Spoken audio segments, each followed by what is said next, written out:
Tudo começou depois de uma mina me dar um ghost. Depois daquilo, percebi que a próxima mina que eu ficasse ia ser a mulher mais feliz do mundo, mesmo se eu precisasse mentir para isso acontecer. E essa menina chegou. Era amiga de um amigo. Ela era bem bonita. Comecei puxando assunto com ela, sendo bem intenso. Tenho lábia boa, pois gosto bastante de Red Pill, então estudo bastante. Depois de 3 semanas conversando, fiz ela chorar, mas de maneira boa. Ela estava insegura sobre si mesma e suas amigas. Ela estava me contando tudo, até que mandei mensagens reconfortantes para ela, mas nisso eu já estava mentindo. Ela mandou um áudio chorando, perguntando se eu realmente achava aquilo que eu falei que ela era. E eu disse que sim. Logo depois, ela já disse que eu era importante para ela, mesmo sem nem nos conhecer direito. Nosso primeiro beijo foi muito fofo. Era a gincana na escola, e nós ainda estávamos em fase de se conhecer, então a gente nunca tinha se falado mais de 2 minutos pessoalmente. Quando fui ver ela estava do lado de fora, passando mal. Ela me disse que tem problemas sociais e não gostam de muita gente amutuada. Então levei ela para o refeitório, estava vazio, e como um matador, ofereci um Halls para ela. Depois de um tempo conversando, ela estava bem. Depois que percebi, fui pro ataque e dei um beijo nela. Ela começou a ter um crise de riso, kkk. Eu não sabia se fiz errado ou se ela era doida, mas depois, por mensagem, ela falou que ficou com vergonha e teve uma crise de riso. E passou uns 2 meses e menti falando que amava ela por mensagem.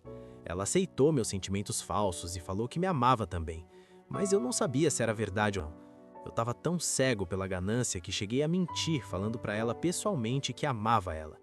Nisso, o tempo passou, levava ela para sair, nós estávamos com muita intimidade. Eu ainda cego pela ganância mentia falando que queria namorar com ela. E ela dizia que queria namorar comigo também, mas ela falou que um tempo depois poderia aceitar. Tive sorte, porque naquele momento, se ela aceitasse, eu estava fudido. Depois de 3 meses nos falando, eu percebi uma coisa. Ela me dava presente, amor e carinho.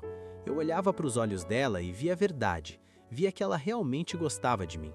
Isso só se confirmou quando, depois das férias, ela veio correndo atrás de mim falando que estava com saudades. Nesse momento, minha ficha caiu e comecei a me perguntar o que eu estava fazendo com ela.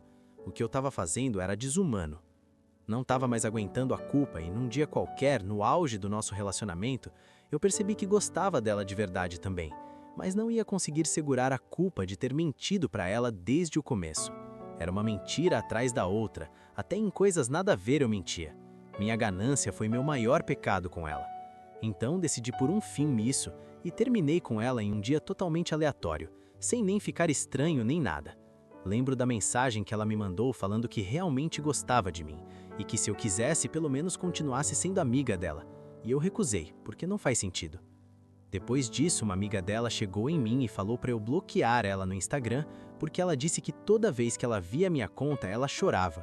Quando eu passava perto dela na escola, ela dava meia volta para não me ver. Agora, depois de 8 meses, eu vejo a merda que fiz. Eu sou um completo imbecil de ter feito isso com alguém que realmente gostava de mim. Se o karma realmente existe, eu estou fudido. Estou contando isso aqui porque tenho vergonha de contar isso para algum que me conhece. Esse é meu desabafo. Era impossível continuar um relacionamento de mentiras, mesmo eu gostando dela. Achei o certo a se fazer. Tenho 24 anos e há 5 anos estava limpo do cigarro. Mas infelizmente esse ano tive umas recaídas bem fortes e estou tentando abandonar esse vício novamente. Mas está sendo um desafio difícil para mim. Estou fumando um maço de cigarro por semana em média, tão orgulhoso por ter ficado esse tempo todo sem fumar e eu não tinha vontade nenhuma de fumar. Só que esse ano eu estava trabalhando e no meu serviço o patrão comprava vários maços de cigarro e deixava perto da minha área de trabalho. Um dia comum, o meu patrão saiu e me deixou sozinho, e eu olhando aqueles maços de cigarro dando sopa perto de mim.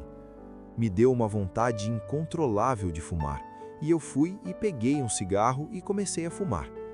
Nesse dia em diante, o meu vício por cigarro se ativou, e todo dia, quando surgia uma oportunidade, eu fumava um cigarro dele sem querer que ele percebesse, pois eu sou uma pessoa que tem vergonha dos meus vícios.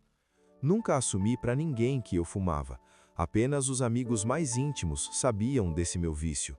Mas eu acho que devido ao processo de mudança das casas do meu pai para morar sozinho, acabou gerando uma frustração em mim que eu não consegui superar. E também, ultimamente, eu estou sem expectativas de futuro. A minha vida está muito vazia, eu sinto que preciso de algo para me dar conforto. Eu acabei encontrando isso no cigarro mais uma vez. Eu sou um cara solitário, eu tenho dificuldades em me enturmar. Sempre tive essa dificuldade de manter relação de amizade com as pessoas. Sempre fui uma pessoa fechada, sou antissocial, quase que eu não saio de casa, eu só saio apenas quando eu preciso suprir as necessidades do dia a dia. Minha vida social e amorosa está travada. Eu não consigo conversar com novas pessoas. Tenho medo, o medo me bloqueia e eu acabo me frustrando, descontando no cigarro na maioria das vezes. Eu compro cigarro por impulso e depois, quando acendo um, bate o arrependimento. Mas quando eu fumo, parece que o cigarro alivia o meu sofrimento. Só que depois, o vazio e a raiva de ter recaído continuam me perseguindo. Vamos lá, sou mulher, 23 anos, sempre fui a criança inteligente da família. Tirava boas notas, até certo ponto, gostava de ler e não dava muito trabalho. Só na questão comportamento exemplar que não era muito boa. Na adolescência, nunca fui de sair escondido, beber, nem nada disso. Aí vamos entrar para o fim do ensino médio. Me formei em 2019. Fiz Enem, passei para meteorologia na Federal, mas só para não perder o SISU, porque meu sonho era fazer design gráfico na estadual, no RJ. A estadual tem a própria prova. Não passei. 2020 fui para o pré-vestibular, que em 2 semanas ficou online. Não conseguia estudar bem. Prova adiada para 2021, saí do curso e tentei vídeos do YouTube. Não passei de novo na segunda. Assinei cursinho online e aí passei, mas para Química. Nunca gostei, mas achei que estava me dando bem porque o professor do primeiro pré-vestibular me fez entender e pensei que poderia me gerar estabilidade. Estava em dúvida entre Química e Artes Visuais. Quando fui fazer a inscrição para 2022.2, descobri que era a licenciatura e eu não queria ser professora. E assim, fiquei até 2025.1, sendo que larguei o segundo semestre e comecei a estudar design gráfico online, porque ganhei uma bolsa de 100% num tecnólogo pela minha nota na redação do Enem. Não consegui conciliar quando voltei e larguei o tecnólogo. Faltava muito às aulas, pois a rotina era cansativa e eu tinha fascite plantar, sentia muitas dores nos pés e era muito difícil a parte do transporte. Cheguei a comprar uma banqueta de acampamento e levava na mão para usar no trem e na fila do bandejão. Em 2025.2, comecei a cursar TI na Uni-esquina mais famosa do Brasil, a qual eu já critiquei muito. Admito que sinto muita diferença na questão do ensino e dedicação dos professores, sem contar que tem muita matéria online para um curso contratado como presencial, mas acho que terei mais chances de sucesso nessa área, até por estar mais em alta. A parte chata é ouvir que perdi tempo, que sabiam que eu não gostava de química e que não daria certo, nunca ter sido orgulho por estar na pública porque o ensino não é o mesmo de muito tempo atrás, já que permitia muitas faltas e porque não era um curso muito requisitado. Ouço muito que tenho que tomar um rumo, mas sabe aquelas pessoas que sempre te diminuem para saírem na razão ou que fazem isso achando que vão te motivar? Algumas das pessoas mais importantes da minha vida atualmente são assim. É bem doloroso e dificulta a parte da ambição e vontade de ter constância nos projetos. Parece que nada tá bom, nada vai dar certo e que eu tô sendo constantemente julgada. Não tenho paciência para esperar os frutos da colheita. Parece que tudo tem que ser para ontem. Fiz vários testes de personalidade com o ChatGPT para me ajudar a administrar melhor minha forma de desenvolver minhas ideias sem perder o foco. Também tem a parte de que insistem para fazer concurso público, e eu já disse que não é interesse meu no momento, que posso fazer depois de me formar. Só que eu já fiz tanto vestibular que ainda tô meio de saco cheio de focar para uma prova de admissão em algo. Isso também se dá porque boa parte dos meus parentes são e têm uma vida organizada. Meus hobbies têm sido menosprezados por não serem úteis. Já que gosta de ler, leia algo para a faculdade, algo útil. para de ler conto de fadas, sendo a leitura meu momento de lazer, o que não impede de ler coisas mais didáticas. Você fica brincando de bonequinha. Me mimaram com todas as Barbies que eu queria e hoje ainda as tenho guardadas e também compro para minha coleção. Também tô cansada de ter a opinião invalidada ou de me tirarem responsabilidades, mesmo que eu não goste delas. Adotamos um cachorro que vai fazer 5 anos e minha avó, com quem moro, não tem paciência para me deixar cuidar de algumas coisas e também não confia em mim. No Natal, fiquei responsável pelos jogos e minha mãe queria o tempo todo dar pitaco, mas como ela deu os brindes, não reclamei tanto. Mas teve uma ceninha na frente de toda a família porque eu ia fazer uma brincadeira com copos e ela queria fazer de um jeito e eu explicando que era de outro, além de ter dito que não fazia o perfil da família, que iam reclamar. Resultado, gostaram e as crianças ainda jogaram mais uma vez.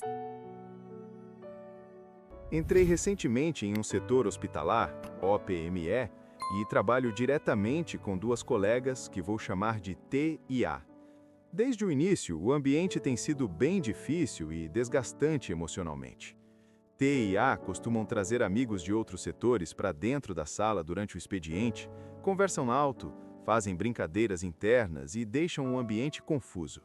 Quando alguém questiona ou demonstra incômodo, elas se colocam como as simpáticas, e quem não entra no clima acaba ficando com fama de chato ou fechado. No trabalho em si, sinto falta de apoio.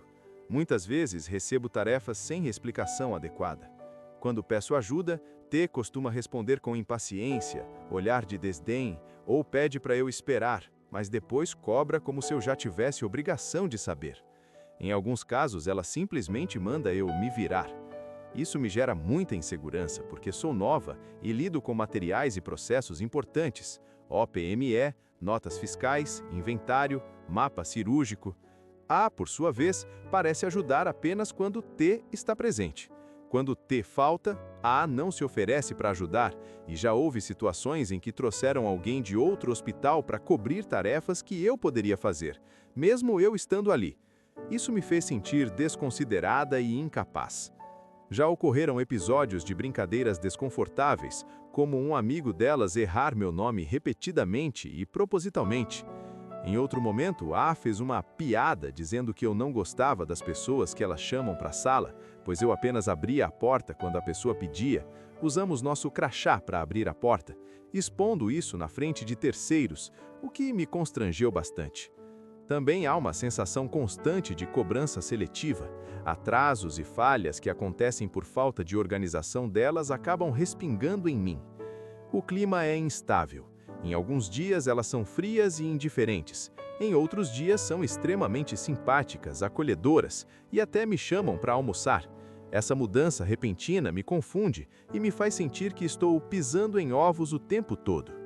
Por fim, sinto que não há uma liderança clara. O supervisor parece não intervir e isso contribui para que essas situações se repitam. Ele é parente da T. Tenho me sentido ansiosa, insegura e frequentemente inútil, mesmo sabendo que estou fazendo o meu melhor. Gostaria de saber se isso parece implicância minha ou se realmente estou em um ambiente de trabalho tóxico e como outras pessoas lidariam com isso.